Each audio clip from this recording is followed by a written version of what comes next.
Bismillahirrahmanirrahim. Alhamdulillahi rabbil alamin.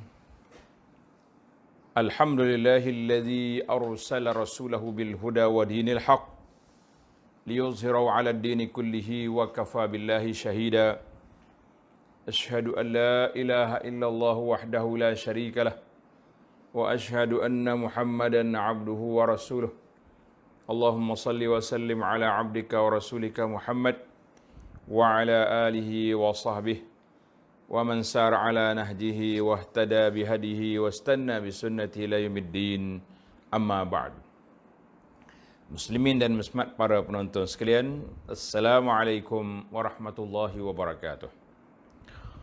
Alhamdulillah, kita bersyukur pada Allah SWT kerana masih lagi mengizinkan kita untuk berada di atas muka bumi bagi menjayakan suatu program kehidupan yang harmoni, mengisi hari-hari yang ceria Ramadan ini dengan takwa kepada Allah dan ibadat-ibadat yang disukai dan diradai oleh Allah Azza wa Jalla, agar kita bertemu dengan Allah ada bekalan dan kita tidak akan malu di sana nanti.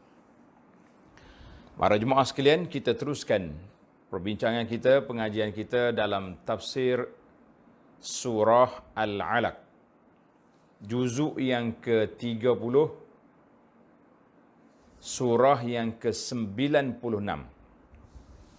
Dalam surah Al-Alaq ini, kita dah baca daripada awal ayat yang pertama sehingga ayat yang kelima, iaitulah permulaan turunnya Al-Quran yang telah ana huraikan secara ringkasnya pada siri yang lepas. Kita akan sambung perbincangan kita bermula daripada ayat 6. Buka kitab, buka mushaf untuk sama-sama kita baca. A'udzu billahi as-sami'il 'alim minasy syaithanir rajim. كلا إن الإنسان ليطغى أن رآه استغنى إن إلى ربك الرجعى أرأيت الذي ينهى عبدا إذا صلى أرأيت إن كان على الهدى أو أمر بالتقوى أرأيت إن كذب وتولى ألم يعلم بأن الله يرى كلا لئن لم ينته لنصفعا بالناصية ناصية كاذبة خاطئة فليدع ناديه سندع الزبانية. Para jemaah sekalian, ayat yang ke-19 ada sujud. Dia panggil sujud sejadah ataupun sujud tilawah.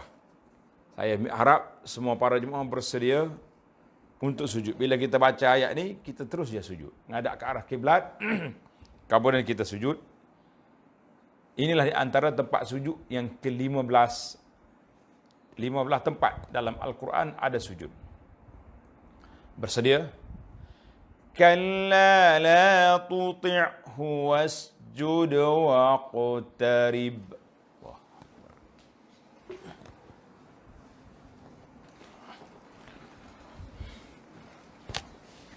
Alhamdulillah, ini ada salah satu sunnah yang perlu kita lakukan apabila kita baca ayat-ayat yang ada tanda sujud. Kan ada jemaah tanya tu, sebelum lambang Kaabah tu, lambang logo masjid apa ni, menara tu ada garisan. Kadang-kadang garisan tu sebelum satu ayat ataupun dua ayat sebelum sujud. Itu kita kata untuk persediaan, ready nak sujud, kan. Bukan sujud dia di bawah garisan tu. Baiklah para jemaah sekalian, kita balik kepada ayat yang ke-6 dalam surah Al-Alaq. Ayat yang ke-6 surah Al-Alaq yang kita baca ini. Alhamdulillah.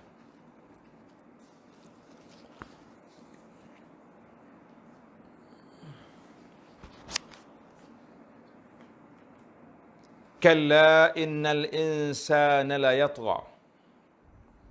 Kalla innal insana la yatgha. Ingatlah, sesungguhnya jenis manusia tetap melampaui batas yang sepatutnya atau yang sewajibnya. Jadi kita ada, Allah Ta'ala buat batas, kita pergi lompat belah sana. Itu dia panggil melampaui batas.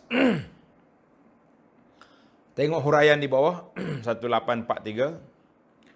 Memang tabiat kebanyakan manusia apabila senang lenang dan banyak hartanya, ia berlaku sombong, bongkak. Itu perangai manusia. Ada yang tawaduk, tapi boleh katakan lumrah lah. Orang yang dah banyak harta, sombong. Lebih-lebih lagi hok lompat naik ni. Baru naik. Lupakan yang mengurniakan nikmat kepadanya. Terlupa kepada Allah. Seolah-olah itu kepandaian dia. Tidak menghiraukan suruhannya atau larangannya. Sehingga akhlak dan budi pekertinya tidak lagi berperi kemanusiaan. Dia sudah turun kepada darjah asfalis safilin, iaitulah darjah hayawaniyah.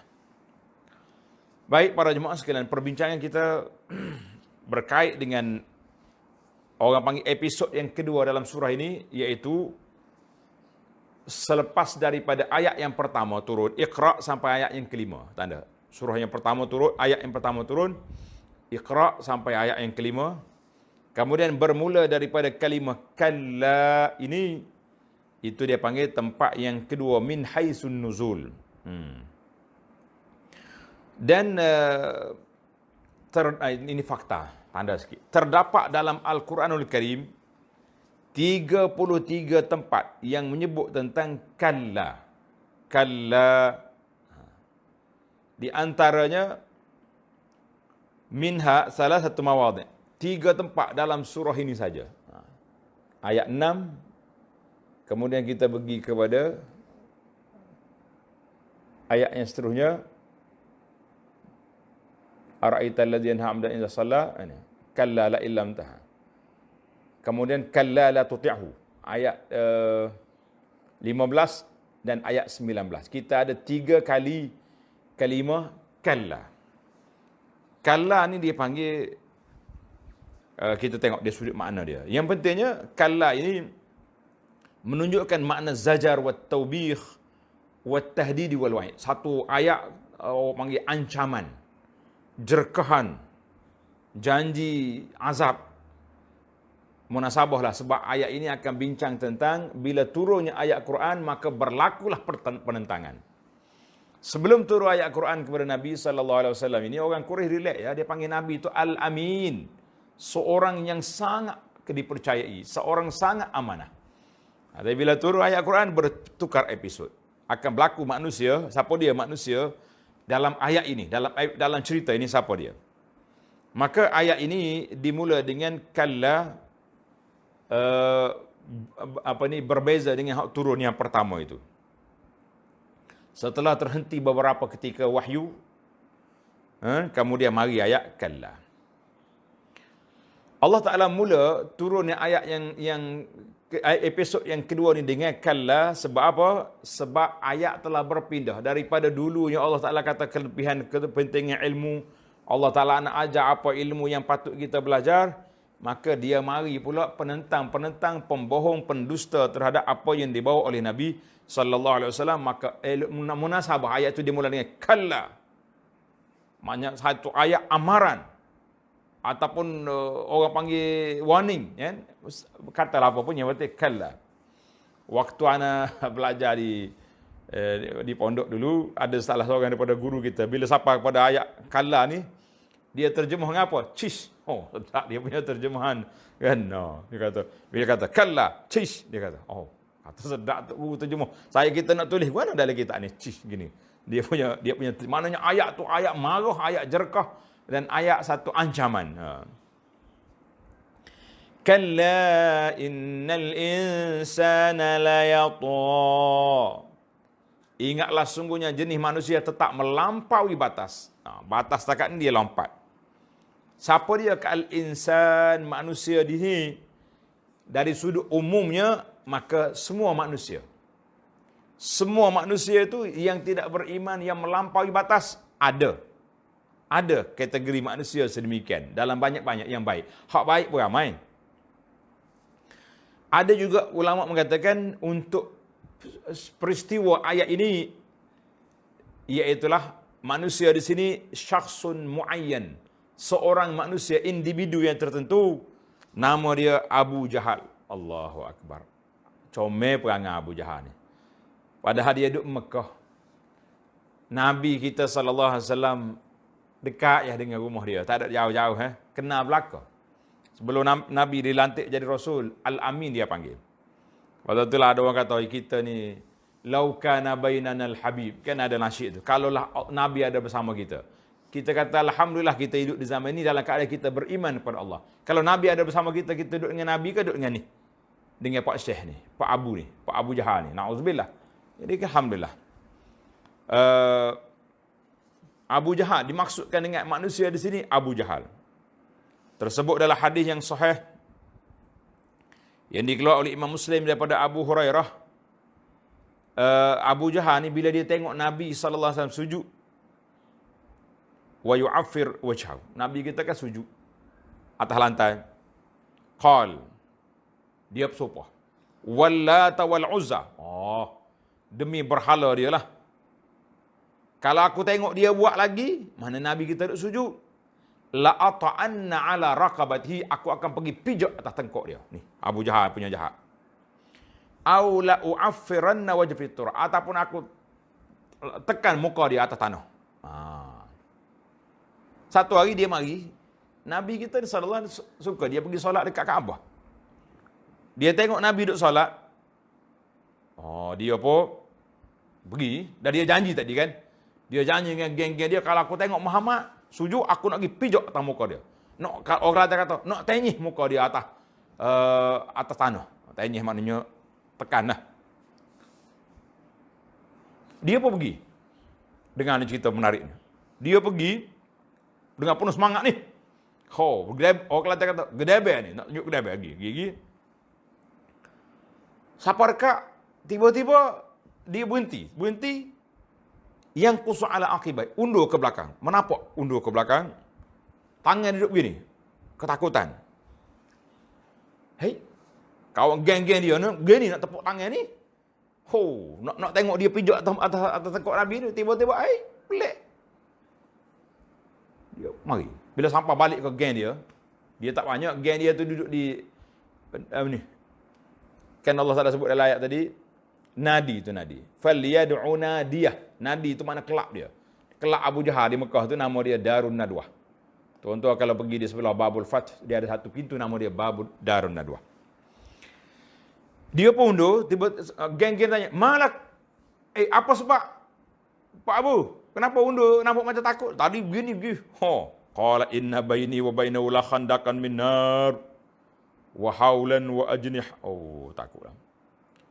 Dia kata, di antara aku nak pergi kat Muhammad tu ada macam parit api, nyala itu.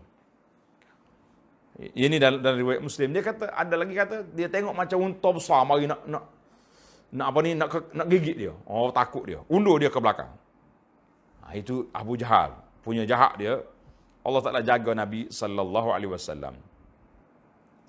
Dalam ayat ini kata di ulama, belajar tuan-tuan. Ini adab yang pertama yang kita kena belajar. Allah SWT tak sebut nama Abu Jahal. Tak sebut.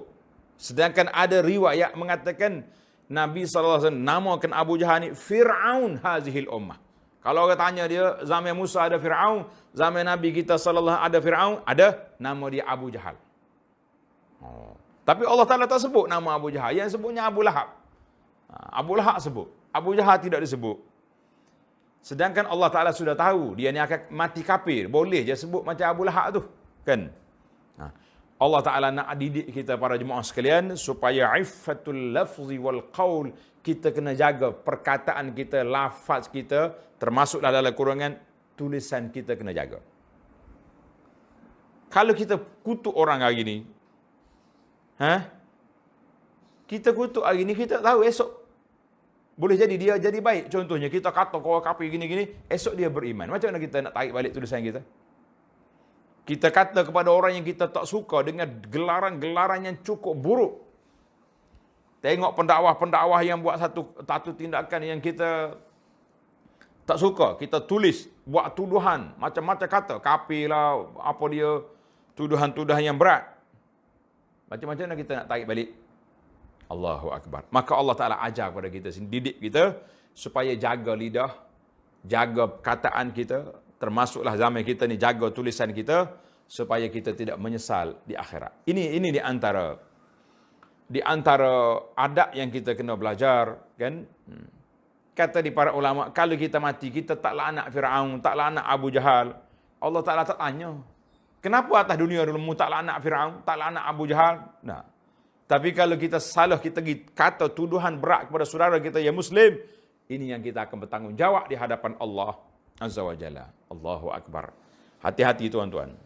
Allah sebut di sini dalam ayat ini, la yatgha, melampaui batas. Abu Jahal ataupun mana-manalah orang-orang jahat yang melampaui batas, tak kira yatgha. Dalam ini tanda dipanggil lataif. Rahsia ayat. Dalam bahasa kita dipanggil lataifut tafsir, kan? Kita ilmu tadabbur lagi tu. Dalam surah Taha Allah kata apa? Izhab ila fir'auna innahu tagha. Musa pergi jumpa Fir'aun. Fir'aun tu tagha. Tagha mana jahat. Dia panggil lapak yang sudah pergi. Khitab. Dalam ayat ini Tuhan kata la yatgha. Yatgha yang sana tagha. Dia beza dengan lafaz ta'bir tu. Madhi mudhari' kan. Sebab kata di para ulama, Musa berlalu sudah berapa ribu tahun di antara Nabi Musa dengan Nabi Muhammad sallallahu alaihi wasallam, berapa ribu tahun. Maknanya tagha, telah berlaku kejahatan, teruknya Firaun. Tapi Abu Jahal ni masih lagi berdepan dengan Nabi. Sekarang ni baru-baru kita di marhalah Makkiyah. Baru dia lantik jadi Nabi. Kita akan berdepan panjang lagi cerita. Maka Allah kata la yatgha. Manusia tu kalau dimaksudkan Abu Jahal, maka dia sangat jahat, kejahatannya masih berterusan. Itu beza di antara dua khitab. Musa pergi jumpa Firaun yang tagha, manusia zaman Nabi la yatgha. Itu perbezaan. Ada juga ulama kata tanda. Perbezaan yang kedua, sebab dia kata Abu Jahal lebih teruk daripada Firaun, Sebab apa lebih teruk? Tak ada dalam sejarah, tidak ada dalam sejarah Abu Jahal buat baik ke Nabi sallallahu alaihi wasallam. Tidak ada dalam sejarah. Sekurang-kurang kalau kata Abu Lahab, ada juga orang kata dia sambut Maulid Nabi, kan? Sambut kelahiran Nabi. Tapi Abu Jahal apa jasa dia Nabi? Tak ada jasa. Kena ya ke Nabi sallallahu alaihi wasallam berbeza dengan mendiang Firaun. Firaun qala alam nurabbika fina walida. Musa, mu tak ingat aku yang jagamu. Kamu ni anak pungut, jumpa dalam air. Aku besarkan kamu dalam istana. Tiba-tiba kau naik, aku jadi Nabi. Nak lawan aku. Jadi, Firaun pernah ada jasa kepada Musa AS. Mendiang Abu Jahal tak ada jasa kepada Nabi SAW. La yatgha, lagi jahat Firaun hazihil ummah, nak banding dengan Firaun di zaman Musa AS. Allahu Akbar. Dalam peperangan Badar, kan? Dalam peperangan Badar, ketika Abu Jahal sudah rebah, dibunuh oleh dua orang pemuda, Muaz, mari Abdullah bin Mas'ud pijak atas dada dia. Abu Jahal duk ngak-ngak gini, Ibnu Mas'ud pun tekan atas dada dia, pijak atas dada dia. Dia tak buat apa dah. Dia nak mati dah. Dia kata apa? Ni, punya tahu Abu Jahal ni, la yatra. Qala laqad irtaqaita martaqan sa'ban ya ruwai'il ghanam. Allahu Akbar. Dia kata ke Ibnu Mas'ud, "Hei, mu telah buat satu tindakan yang menyusahkan kamu, hei pengembala kambing." Sombong. Nyawa ikan ngak-ngak, masih lagi sombong. Allahu Akbar. Tapi Firaun apa jadi? Bila dia tenggelam dalam laut, dia tahu dia nak mati. Amantu bi Rabbi Musa wa Harun. Tengok Firaun kata apa? Amantu annahu la ilaha illazi amanat bihi Banu Israil. Dia mengaku dekat dengan nak mati. Dia kata, amantu bi Rabbi Musa wa Harun. Aku beriman dengan Tuhan Musa, dengan Tuhan Harun. Tapi Abu Jahal masih lagi irtaqaita martaqan sa'ban ya ruwai ilghan, masih lagi tak mau mengaku walaupun sudah nyawa ikan. Kita kata masya-Allah, itu beza di antara la yatgha dengan tagha yang disebut oleh dua tiga perkara yang disebut oleh para ulama tadabbur tafsir. Jadi para jemaah sekalian, saya kemukakan ilmu tadabbur begini supaya para jemaah terasa sangat nak ngaji Quran. Alhamdulillah kita banyak kelas-kelas pengajian, kelas tadabbur Quran, tapi pilih-pilihlah. Jangan pula masuk dalam perangkap orang yang cuba nak tadabbur, akhir kali terjebak dengan huraya-huraya yang pelik-pelik, kita kata jangan. Baiklah para jemaah sekalian, itu perbezaan dua tiga perkara yang membezakan, sangat menarik apabila kita ilmu tadabbur. Karena itu para ulama mengatakan kita dengan Quran seperti kita dengan buah kurma, buah tamar. Buah tamar ni beli ajwah yang mahal dalam kotak tu. Kan orang sekarang duk COD, mari daripada direct pada Madinah mari. Berapa harga? Beli kita. Tapi kalau kita tak kunyah, tak terasa bermanis. Masya Allah, tabarakallah. Quran macam tu juga. Beli yang mahal-mahal letak atas rumah, tak rasa apa. Bila kita baca, kita hayati, kita tadabbur, baru kita Allahu Akbar. Ini Al-Quran, ini mukjizat Al-Quran. Lagi digali, lagi dikorek, lagi banyak dia punya logam-logam yang sangat berharga dalam Al-Quran ini. Para jemaah sekalian, ambillah masa kita. Peluang di bulan Ramadan ini kita tadabbur Quran, tengok kelas-kelas tadabbur yang telah diatur oleh asatizah kita yang ada keahliannya, talibul ilmi dalam bab Quran, kita kata menarik. Baiklah, kita pergi pada ayat yang ketujuh. Ar-ra'ahu istaghna. Ini punca manusia jadi sombong, jadi takabur, jadi taghut melampaui batas dengan sebab ia melihat dirinya sudah cukup apa yang dihajatinya. Dia panggil istighna. Istighna maknanya kita rasa kita sudah cukup, kita sudah sempurna, kita sudah lengkap kita punya. Itu istighna. Ini bahaya ni. Ra'a nafsahu ghaniyan. Kaya tak muskilah. Itu tanda tuan-tuan. Kaya tidak jadi masalah. Tetapi al-muskilah apabila manusia tu rasa dia terkaya, itu masalah. Orang kaya berapa ramai yang masya-Allah tabarakallah minal muhsinin dia cari harta untuk infak, bantu orang, masya-Allah tabarakallah, kita kata jazahumullahu khairah. Sama ada negara Arab, di negara kita pun kita boleh tengok bagaimana dia sahabat-sahabat kita ni jumpa orang susah bantu, jumpa orang tak ada rumah, cari rumah, contohnya. Kaya tapi faedah. Tapi yang masalahnya mustaghniyan maghrur. Yang rasa dia ni terkaya, dia hebat dan dia terpedaya dengan dia, itu jadi masalah. Seperti selalu anda sebut, kata-kata hikmah, air dalam bahtera, kapal duduk dalam air tak jadi masalah. Sebab itu tempat dia. Tapi kalau air masuk dalam kapal, tenggelam. Kita duduk atas dunia tak jadi masalah. Sebab ini tempat kita mengambil bekal ke akhirat. Tapi kalau dunia masuk dalam hati kita, masalah. Allahu Akbar. Kaya tak apa. Tapi istighna, rasa terkaya, rasa hebat, ini jadi masalah. Maka dalam surah Al-Lail, Allah kata, wa amma man bakhila wastaghna. Wastaghna. Dia rasa dia tu kaya. Sebab apa? Innama syu'ur al-insan bil-istighna. Dia rasa, perasaan dia, oh dia ni hebat, dia ni hebat.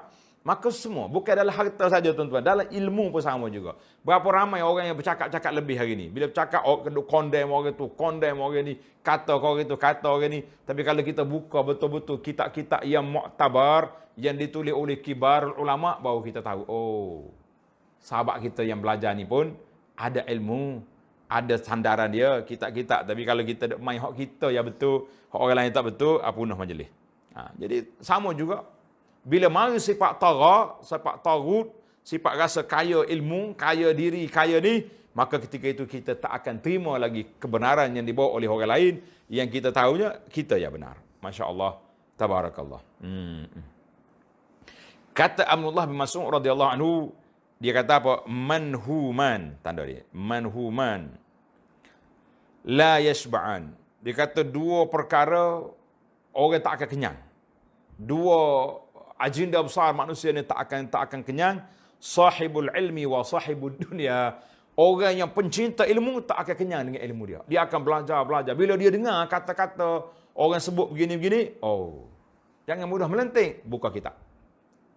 Ada pandangan ulama. Ada kata-kata daripada ulama salafus salih. Baru kita rasa, oh, macam ni rupanya. Tapi kalau kita rasa beza dengan kita, condense lalu, mari mana orang itu kita akan jumpa. Jumpalah sifat kesombongan.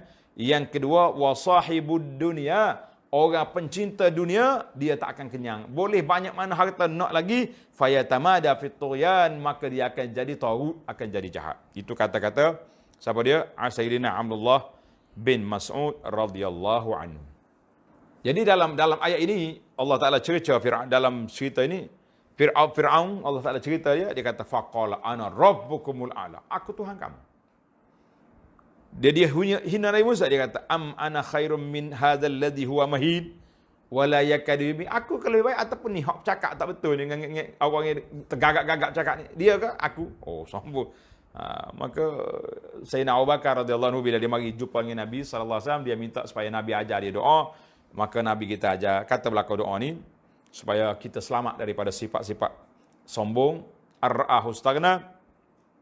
Abu Bakar kata, Nabi kita ajar pada Sayyidina Abu Bakar, Allahumma inni zalamtu nafsi zulman katsira wa innahu la yaghfiru dzunuba illa anta faghfir li maghfiratan min indika warhamni innaka antal ghafurur rahim. Ya Allah, aku telah menzalimi diri aku sendiri dengan kezaliman yang banyak. Siapa dia nak kata macam tu? Sayyidina Abu Bakar ni orang rapat dengan Nabi. Takkanlah dia buat zalim, buat maksiat, tapi itu ayat tawaduk supaya kita tawaduk depan Allah Azza wa Jalla. Ada ini dalam Bukhari dan Muslim. Satu masa, satu kisah ibrah dipanggil, pengajaran. Negara Andalusia, Andalus, Spanyol, kan, kena kemarau yang begitu dahsyat. Faja'an nas wa halakatil mawashi. Orang semua susah, binatang-binatang bergelimpangan mati, kering, tak ada air, tak ada makanan. Maka khalifah pada masa tu panggil orang suruh keluar solat istisqa, solat minta hujan. Dengar ni, kita di zaman PKP ni, zaman Covid ni ibrah ni, pengajaran ibrah cerita ni sangat besar. Maka Amir dia Abdul Rahman An-Nasir, Amir ketua negara dia Abdul Rahman An-Nasir, tulis surat kepada Al-Faqih Al-Munzir bin Sa'id Al-Balluti Al-Qadi. Minta supaya Syekh Al-Munzir keluar, kumpul orang ramai untuk istisqa, nak minta hujan.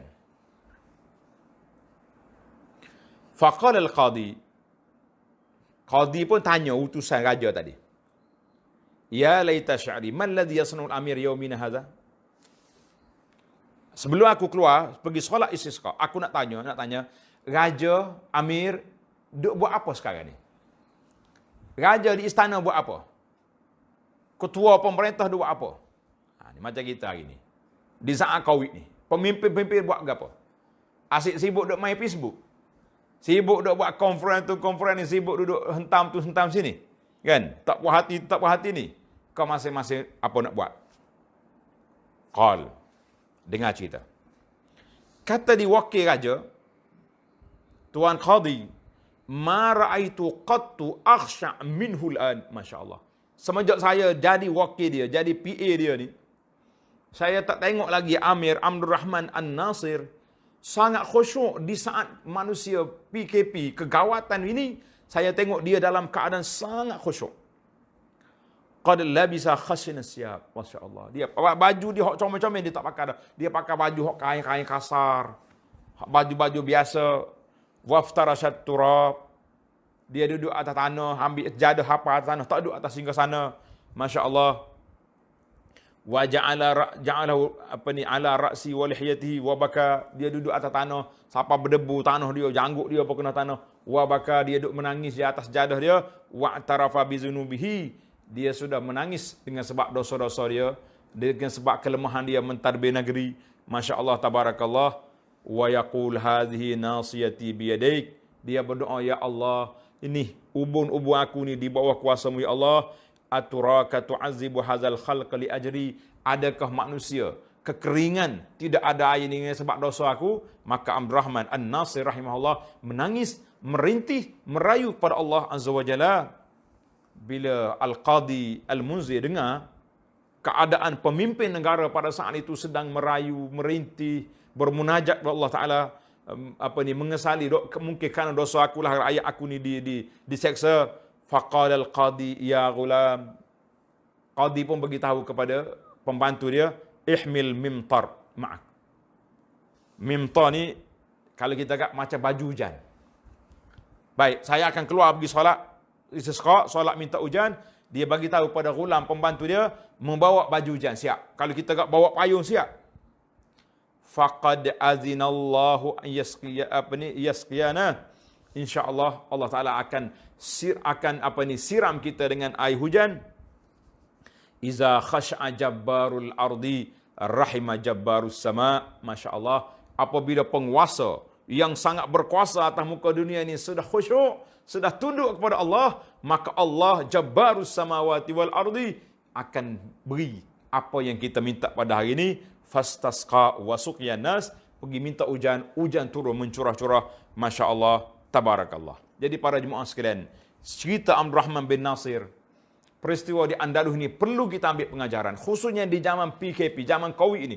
Bila mari macam ni, pemimpin-pemimpin utama sekali cakap dengan tawadhu, bercakap dengan khusyuk, bercakap dengan al-luju' ila Allah, kembali kepada Allah Taala supaya Allah Taala hilangkan penyakit ini. Barulah Allah Taala kini. Tapi kalau kita duk sombong, asyik duk kritik ya, tak betul hak tu, tak kena hak ni, silap cakap sikit, duduk main perli, cerita air sejuk lah, cerita salah sebut sikit pun menjadi viral satu dunia. Kita kata, di mana tawadhu kita? Aina nahnu minallah? Di manakah kita? Nilai kita di sisi Allah Azza wa Jalla masing-masing menunjuk keangkuhan, menunjuk kehebatan. Kalau aku jaga tak jadi, kalau aku buat gini tak jadi. Subhanallah. Kita belajar daripada cerita Al-Qadi Al-Munzir, analisa yang dia buat terhadap Abdurrahman An-Nasir. Kita kata rahmatullahi ta'ala alal jami'. Mudah-mudahan Allah Ta'ala angkatkan bencana kita ni dengan cara kita al-luju' ila Allah, dengan kita kembali kepada Allah Azza wa Jalla. Baik, kita pergi kepada ayat kita. Itu cerita selingan kebetulannya dengan ayat yang kita ada di sini supaya manusia tidak terasa istaghna, tak rasa dia ni hebat, tak perlu pada rahmat Allah Ta'ala, tak perlu pada pertolongan Allah, tak payah solat-solat hajat ni buat apa, sebagaimana kata-kata geng-geng pokok liberal buat ngabih ke masa ya. Tak, solat-solat ni pula ada saf, ada jemaah, maka melanggar PKP, sedangkan itulah munajat kita kepada Allah. PKP itu usaha ikhtiar kita. Masya Allah, tabarakallah. Baiklah para jemaah sekalian, kita pergi pada ayat 8. Ila rabbika ruja'. Ingatlah, sesungguhnya kepada Tuhanmu lah tempat kembali untuk menerima balasan. Kita ni besar ke tidak, orang besar ke orang kecil, orang kaya ke orang miskin, orang hebat ke orang lemah, semua kita ar-ruju' ila Allah, kita akan kembali kepada Allah, mati, kemudian akhirat tempat menunggu kita di hadapan. Masya Allah, tabarakallah. Ayat ini memperingatkan golongan-golongan tagut, golongan-golongan istighna, golongan yang rasa dia hebat, kamu akan kembali kepada Allah dan kamu akan menerima balasannya di sisi Allah Azza wa Jalla. Masya Allah. Jadi ayat ini mendakwah, mengajak kita supaya bersifat tawadhu dan mengenali diri supaya kita tidak sombong. Kalau kita ada harta yang kita miliki ini tidak menjadi masalah dengan 3 perkara. Tanda tuan-tuan. Pemilik harta tidak dicela, tidak dicerca mengikut syarak kalau dia jaga 3 perkara ini. Yang pertama, an yakuna talabul mal min halal. Syarat yang pertama, kamu cari harta melalui cara yang halal, tidak ada permusuhan dan tidak ada kezaliman. Ngenak kau ada. Syarat yang pertama, mesti melalui jalan yang halal. Syarat yang kedua, setelah dapat harta, alla yunfiqu fima harramallah, jangan sekali-kali dia infakkan, dia curahkan harta dia kepada tempat yang dimurkai oleh Allah Azza wa Jalla. Ini kita boleh harta banyak, ai duduk taja, main melompatlah taja, program jogetlah. Yang ketiga, jangan alla yahjuzu amma aujabahullah, jangan sekali-kali dia halang harta ini untuk melunaskan apa yang dituntut oleh Allah Azza wa Jalla. Yang pertama sekali, zakat. Yang kedua, it'amul fuqara wal masakin, beri makan pada orang makin miskin dan orang-orang yang memerlukan. Maka itu dipanggil 3 syarat harta itu diberkati oleh Allah. Yang pertama, mencari melalui jalan yang halal. Yang kedua, infak pada jalan yang diredai oleh Allah Ta'ala, jangan letak tempat haram. Yang ketiga, jangan halang orang-orang pakai miskin daripada mendapat bahagian daripada harta kita. Masya Allah, tabarakallah. Kita pergi kepada ayat yang ke-9. Ara'aita alladhi yanha 'abdan idza shalla. Adakah engkau nampak baiknya orang yang melarang dan menghalang akan seorang hamba Allah apabila ia mengerjakan sembahyang? Mana ada baik, kan? Jadi orang nak semaya, orang nak solat ni orang baik, tuan-tuan. Biasanya kalau orang nak semaya ni kita kata orang juruh. Bahasa Kelantan kata orang juruh. Tiba-tiba menghalang kamu sekat. Sebagaimana ayat ni masih lagi dalam cerita mendiang Abu Jahal. Nabi duduk semaya, nak semaya dekat Kaabah. Maaf, dia pergi nak pijak tengkok. Pergi ambil salah jazur, perut unta, tembuni unta, pergi campur atas belakang Nabi SAW. Ini yang dimaksudkan. Ni ada setengah orang ni bila baca ayat ni kata, Ustaz, ni orang tak boleh. PKP ni halang kita pergi masjid ni macam mana? Kita kata itu bukan tak pergi masjid, itu maslahah supaya kita tidak berkumpul ramai-ramai. Tapi insya-Allah Covid ni akan hilang dalam masa yang terdekat, insya-Allah. Kata tuan-tuan, insya-Allah. Ini ada setengah orang dia tulis, kita akan terus berperang dengan Covid. Tanpa perkataan insya-Allah, jangan, bahaya tu. Kita kata insya-Allah kita akan terus lawan Covid ni, Allah Taala akan angkat dia dalam masa yang dekat. Kita kata insya-Allah. Jadi manusia di sini Nabi kita ara'aital ladzi yanha 'abdan. 'Abdan sini iaitulah Nabi kita Muhammad sallallahu alaihi wasallam. Biasanya di tempat-tempat yang Allah Taala nak angkat darjat Nabi, dia sebut 'abdan. Sebagian dalam surah Al-Isra, subhanallazi asra bi'abdihi. Dia tak kata bi nabihi wa bi nasri, dia kata bi 'abdihi. Dalam ayat ni sama juga. Ara'aital ladzi yanha 'abdan. Hamba Allah Taala ni nak solat, pergi sekat, kamu pergi halang, apa peranganmu ni? Tengok. Maknanya, kalau orang tak benar, orang nak beribadat, orang nak solat, maka itu perbuatan-perbuatan yang cukup apa? Cukup buruk dan cukup jahat. Hari ni tak, kerajaan kita tak halang solat. Dia suruh solat di rumah je. Itu berbeza. Jangan pula guna ayat ni, macam ada setengah orang mula-mula berlaku PKP, dia pergi baca ayat. Wa man azlam mimman mana'a masajidallah. Kan? An yuzkara fiha ismu. Siapa kan lebih zalim daripada orang yang menghalang masjid Allah Taala daripada orang yang nak pergi sebut nama Allah. Dia kata, kita kata Masya Allah, baca ayat betul tapi tak kena tempat. Menghalang di sini tak benar solat. Tapi kita di sini kerana nak kawalannya. Tapi boleh 2-3 orang solat masih lagi meneruskan solat dan insya-Allah dia akan hilang dalam masa yang dekat dengan munajat kita kepada Allah Azza wa Jalla. Baiklah para jemaah sekalian. Itu dia panggil puak-puak jahat. Kemudian kita pergi kepada ayat yang ke-11. Ara'aita in kana 'alal huda au amara bittaqwa. Adakah engkau nampak buruknya jika ia berada atas jalan yang betul? Puakmu ni, bagaimana keadaan kamu? Mu tengok dia tu atas jalan betul, dakwah dia betul, nak ajak orang supaya buat baik, berakhlak mulia, tinggalkan syirik. Yang mu susah hati tu kenapa? Atau ia menyuruh orang bertakwa, jangan melakukan syirik. Mana Allah Ta'ala bagi tahu pada orang panggil motivasilah kepada puak-puak kafir tu, jangan duduk pelik.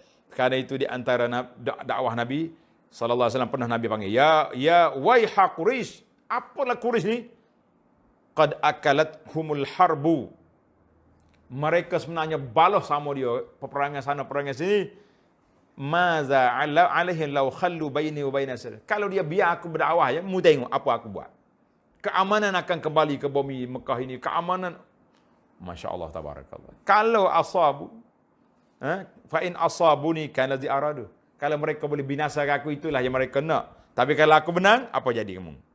Nabi kita pun jangan nak bersikap, kita berdakwah jangan sikap lemah saja. Sekali-sekala kita kena mempertahankan kebenaran yang kita bawa. Masya-Allah tabarakallah. Baik. Kita pergi kepada ayat Ara'aita in kazzaba wa tawalla. Adakah engkau nampak terlepasnya dari azab jika ia mendustakan apa yang disampaikan oleh Nabi Muhammad sallallahu alaihi wasallam kepadanya serta ia berpaling ingkar? Mu ingat geng-gengmu tu Abu Jahal dan segala keturunan anak cucu cicit dia sampai hari kiamat, kalau mu sekat dakwah, kamu halang manusia daripada jalan Allah Taala, mu ingat mu selamat ke?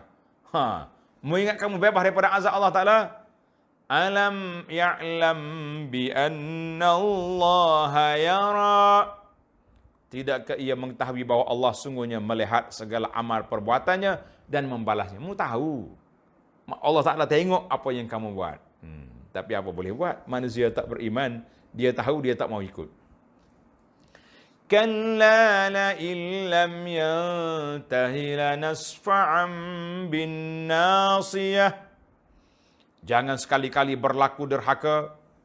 Demi sesungguhnya jika ia tidak berhenti dari perbuatannya yang buruk itu, kamu tak berhenti juga daripada halang Nabi sallallahu alaihi wasallam daripada dakwah. Kamu tak berhenti juga daripada menghalang pendakwah-pendakwah menyampaikan kebenaran.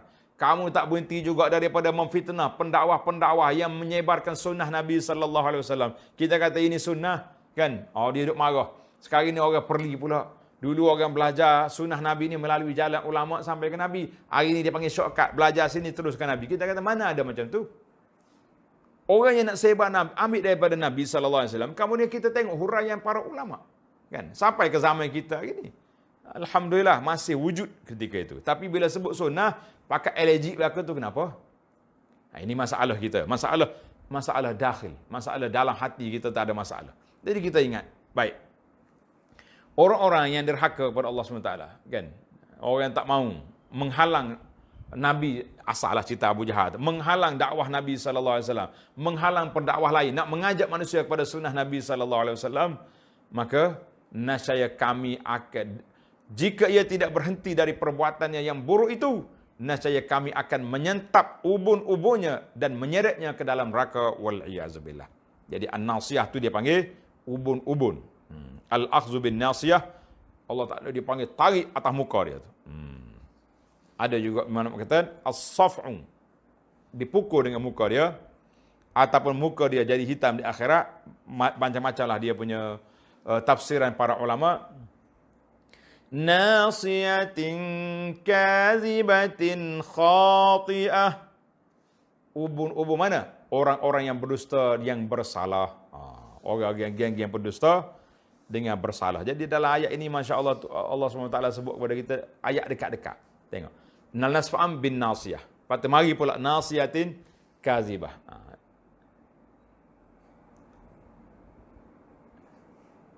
Falyad'u nadiyah. Falyad'u nadiyah. Maka biarlah dia memanggil kumpulan-kumpulannya, grup-grup dia, geng-geng dia untuk menyelamatkannya. Bila dia kena pukul, dipanggil lah puakmu. Kalau pukul atas dunia ni, boleh dia panggil kan. Tapi kalau dia pukul, Allah Ta'ala pukul di akhirat tu, nak panggil siapa? Kata di para ulama, ni, di antara ayat ini, amaran kepada Abu Jahal, dengan berlakunya peperangan Badar, pada 17 Ramadan tahun yang kedua, lebih kurang 14 tahun. 14 tahun. Dia balah dengan Nabi Mekah 14 tahun. Tahun yang kedua, di Badar, Abu Jahal telah mati, dibunuh di Badar. Maka ada riwayat dalam sirah, Nabi mengatakan, Fir'aun hadhil ummah. Fir'aun ummah ini, Abu Jahal. Masya Allah, tabarakallah. Dan bukan kata Abu Jahal saja. Termasuklah semua-semua pak-pak Abu lain, tauguk-tauguk lain yang sombong, yang angkuh, yang takabur, semuanya. Jadi Abu Jahal ni, bila dia mati dibunuh, sebagaimana dia kata kepada Sayyidina Abdullah bin Mas'ud tadi, dia kata, mu ni hiya ruwai'il ghanam, pengembala kambing. Nyawa duk ngak-ngak, duk kata mengalau panggil. Abdullah Mas'ud duk tijak atas dada dia. Dia kata, bila dia mati, suhiba Abu Jahl bin nasiyatihi, maka Abu Jahal ditarik dengan ubur-ubur, tarik kepala dia tu, ulqiya fil qalib, dicampak dalam telaga di Badar. Campak itu. Masya Allah, tabarakallah. Sudah campak, malam tu Nabi kita pergi. Abu Jahal. Nabi panggil seorang-seorang, ketua Sonadi Quraisy, Nabi panggil. Siapa? Fulan Abu Jahal, Abu tu, Abu ni. Apa yang kamu lawan aku, apa yang kamu dapat? Apa faedah? Allahu akbar. Itu dia panggil ini orang panggil Nabi kita pergi nak tunjuk lagi. Biar sakit hati lagi puak api ni. Saya Umar kata apa? Ya Rasulullah, cakap apa? Ngak bangkai, kok jadi bangkai busuk ni, cakap apa? Nabi kata dia dengar, tapi nak jawab tak boleh. Allahu akbar. Falyad'u nadiyah. Mungkin panggil geng-gengmu. Nadi ni, para Jumaat sekalian, dia panggil nadi, dia panggil kelab. Kelab Quraisy, nama dia Darun Nadwah. Kita sekarang ni macam-macam kelab. Cuma biasanya ulama lughah kata an-nadi ghaliban ma yakunu finhar. Tempat geng duk berkumpul siang hari, itu dia panggil kelab, nadi. Wa ammal mujtama' fil lail yusamma samir. Kalau berkumpul waktu malam, orang panggil samir. Sebagaimana Allah Taala sebut dalam surah Al-Mu'minun ayat 67, mustakbirina bihi samiran tahjurun. Sombong daripada nak engkar perbuatan Nabi, samiran. Samiran itu maknanya duduk tengah malam, duduk ambil dengan cahaya bulan pada waktu malam. Allahu akbar. Itu dia panggil samir. Maknanya kalau geng malam ni panggil samir, hok tengah hari nadi. Kita sini nadi siang malam, tak ada siang, tak ada malam, dah pakai situ ya duk. Mung panggil puak geng-geng kelak mu mari tolong. Sanad'u zabaniyah. Alik ni pulanya Allah kata kami akan memanggil malaikat zabaniyah. Malaikat zabaniyah, malaikat penjaga neraka, na'udzubillah. Malaikat yang kuat, yang backing, yang orang panggil yang sangat-sangat backing. Maka untuk menyeksamu. Mu panggil kelakmu, aku panggil zabaniyah. Nak lawan warna kita dengan zabaniyah. Na'udzubillah kan. Kalla la tuti'hu wasjud waqtarib. Ingatlah, janganlah engkau wahai Muhammad sallallahu alaihi wasallam menurut kehendaknya. Mu tak usah ikut geng-geng kafir itu. Geng-geng ahli kelab jangan ikut. Dan sebaliknya sujudlah. Dan dampingkanlah dirimu kepada Allah dengan taat dan beramal saleh. Jadi kata di para ulama tafsir, Allah Taala sebut di sini wasjud, sujud. Karena itu tempat yang paling tinggi darjat dalam salat. Nabi kita bersabda aqrabu ma yakunul 'abdu min rabbih wa huwa sajid. Tempat yang paling hampir seorang hamba dengan Tuhannya ketika dia sujud. Allahu akbar. Hadis ini dikeluarkan oleh Muslim. Jadi kita kena banyaklah sujud. Maka sujud di sini sampai tanah terlekat di muka kita ini dipanggil tempat kita nak menghilangkan sifat sombong dalam diri kita sebab kita duduk itu. Maka Nabi kita salat di awal Islam dulu, itulah cara dia. Dia qiyam, dia sujud, dia rokok. Pasal itulah Abu Jahal mari kita tengok dia sujud, aku nak pergi pijak atas tekuk dia kan dalam hadis tadi, cerita tadi.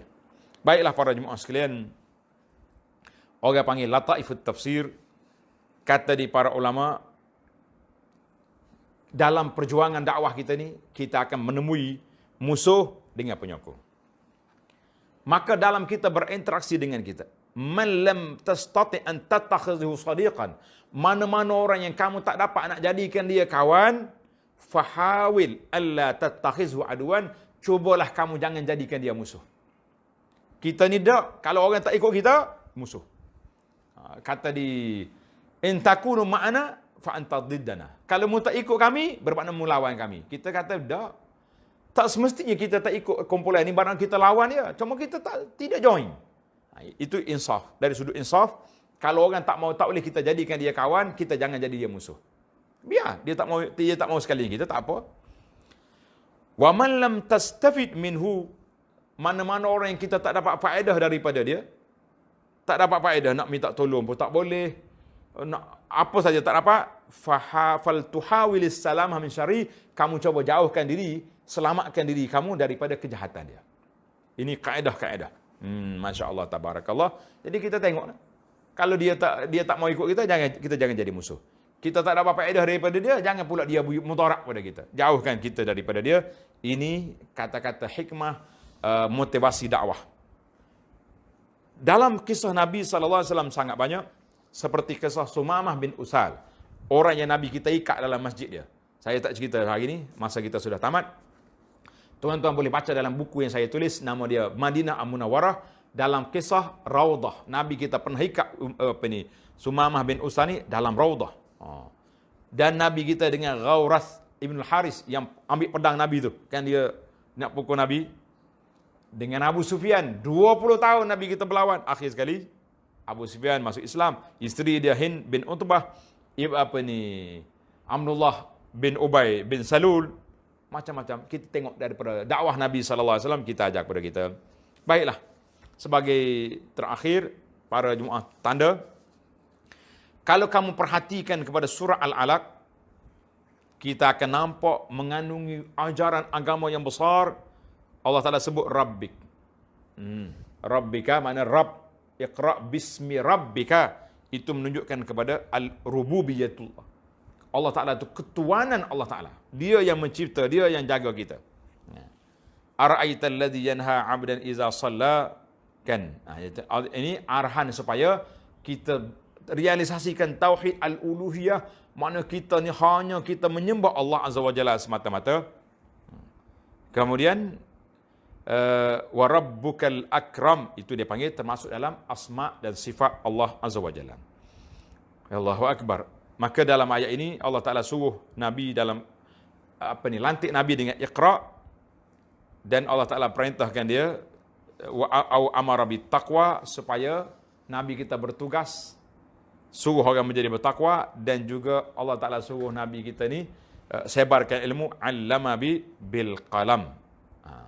Allama bil qalam. Baiklah para jemaah sekalian, itulah setakat itu dulu yang dapat kita bincangkan dalam surah Al-Alaq. Mudah-mudahan ada manfaatnya. Allah Ta'ala buka kepada kita kepahaman yang baik untuk mentadabbur Al-Quranul Karim yang kita rasa sangat-sangat menarik untuk kita korek dan kita kaji lagi Al-Quran, supaya kita sentiasa memahami apa yang dikehendaki oleh Allah Azza wa Jalla di dalam ayat-ayat yang mulia ini. Masya Allah, tabarakallah. InsyaAllah siri yang akan datang kita akan berpindah kepada surah Al-Qadar. Surah Al-Qadar. Inna anzalnahu fi lailatul qadri. Lailah Al-Qadri. Subhanakallah hamdika asyhadu an la ilaha illa anta astaghfiruka wa atubu ilaih. Wa sallallahu ala nabiyyina Muhammadin wa ala alihi wa sahbihi ajma'in walhamdulillahi rabbil alamin. Wassalamu alaikum warahmatullahi wabarakatuh.